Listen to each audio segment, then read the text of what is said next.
Enough. Enough. That's what my mother told me when I was 13 years old. I had become old enough to be aware and be overwhelmed by all of the things that prevent most people from seeing a future or really seeing much of a deep purpose for their life. I had finally realized that my family had very little money, had seemingly no idea of the world outside South Central Iowa, and knew very little about how to help me get anywhere else in the world. I had become aware of my extended family stories, in which cousins, aunts, and uncles' lives had been cut short because of dead-end jobs, substance abuse, and in one case, one of my family role models came to me by way of my uncle's wanted poster on the post office wall.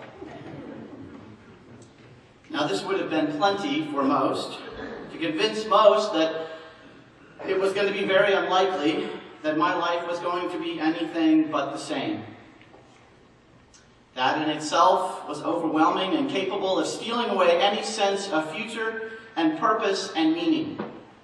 And I have known many who were overcome by these cultural factors. But honestly, those are not the things that caused my mother to utter enough to me that day. It was because of my junior high history class. It's true. I mean, I don't know if you remember, but in junior high history class, you learn about all of the great explorers, all of the great leaders that have come before us, people who helped establish colonies, discover new countries, eliminated major diseases, designed and built great architecture, invented machines that saved labor and lives, and sent human beings to the moon.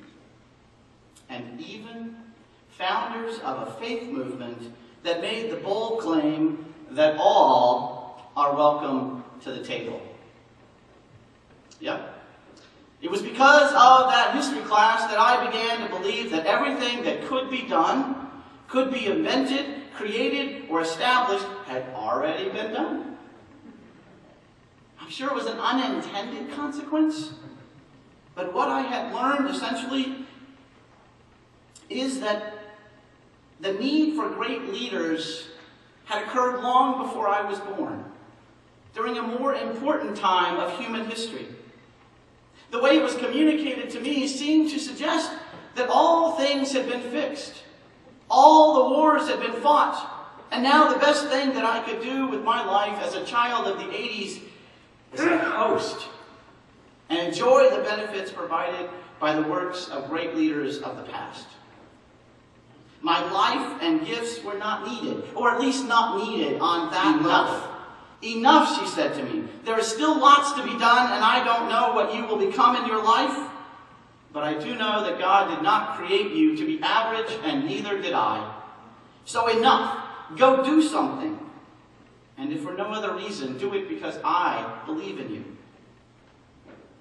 My mother was always the quiet encourager in my family, and so when she said those words to me in the way that she said them, I listened more deeply, and I remember even to this day. And I suppose, in case there was any thought that this was just a philosophical conversation between her and I, she turned to me again and said, "Don't be afraid to do something. And you can start by cleaning your room." Let me be absolutely clear and straightforward in these opening words, in case you get lost in the rest of my sermon. This tendency to believe that we are average, we're living in ordinary time, and therefore we do not have to rise to the occasion and be as bold as those who have come before us, can have no place at the table we gather at today. 200 years ago plus, at the beginning of this country, a crowd began to form around the basic belief and ministry that everyone they met on the road should be welcomed at the table. They made bold claims that doctrines and creeds only serve to divide us from each other and deny the natural, true nature of who we are, the one body of Christ. But some say that we disciples of Christ take communion so often that we have lost our passion for making room at the table. They say that we no longer understand the deeper significance and purpose of having an open table, at least not like the leaders in the past. In fact, the great online source of information, Wikipedia, all but suggests that we have lost our way, our relevance, and our purpose, because it points out that we have lost 18,000 members in the last 2 years. The thing is that the Wikipedia article on the Christian Church Disciples of Christ is not written by others. It's not written by outsiders. It's written by people I actually know, and you may know. It's written by us. So maybe they're right. Maybe they're right, and our mission of making room at the table was something for the past generations. Maybe it's true that DOC today just really don't see the importance of our ministry anymore. Or that we don't have the leadership skills to make it happen like they did years ago. Maybe we don't even think that our leadership is needed.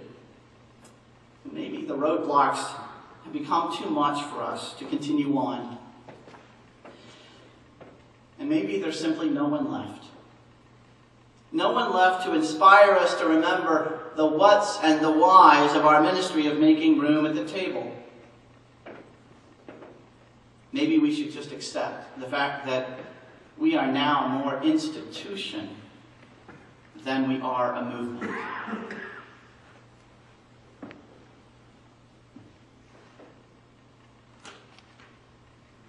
Enough. Enough, church. What they say is not what I see. I see a new generation of disciples willing to rise up and rise to the occasion and say to all who will listen, we really are a movement that is willing to do whatever it takes and cut holes in the roof if that is needed. I continue to experience many of you who are willing to think completely different in the way that you are doing church, or at least willing to do church. I see it in the way that we are changing our worship styles, going outside our buildings to do ministry, and willing to help each other, church to church again, risking even to sell our historic buildings if it means the ministry of making room can be done. I see people willing to do ministry even if our bylaws and our structures and the way that we've always done it say that we just can't do it that way. I see people highly committed to the ministry that was started so long ago and founded on the belief that all are welcome at the table and we need to make room. What I see is nothing short of a revival. I see a new generation of leaders willing to do anything and everything as long as it makes more room at the table. And I believe that we are rediscovering our mission in this world, and I think we like it. We are not dying.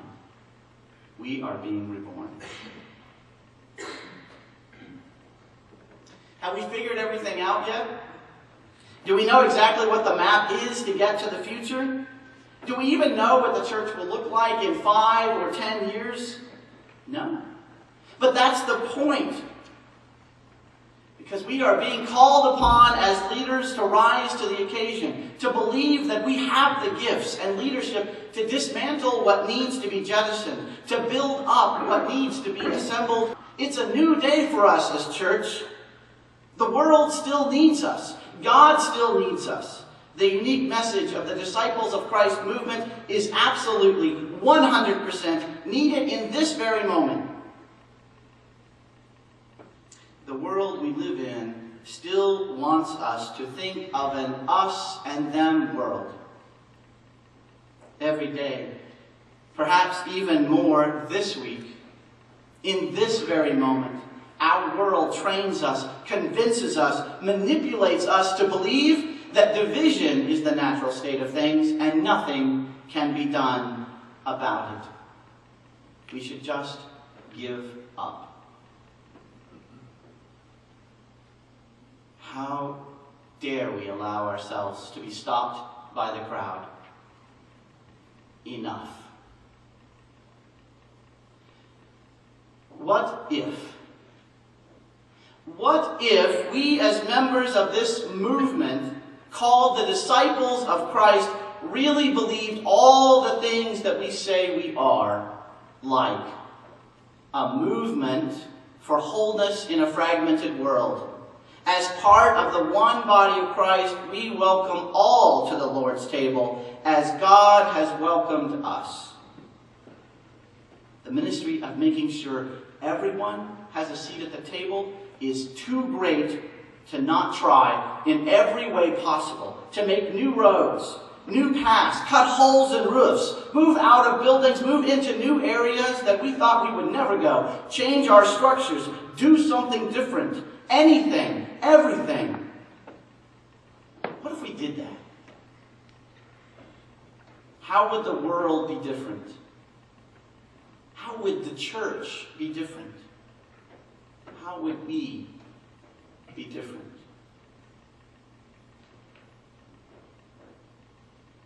So who's with me? Will you say it with me? Enough. Enough. Enough. Enough. I once thought that my leadership and my life was not needed to change the world because everything had already been done. I'm not 13 anymore, and I'm ready. And I'm all in with my heart and soul, and best of all, I'm not alone. Thanks, Mom. Message received. Enough said. Let's go make room.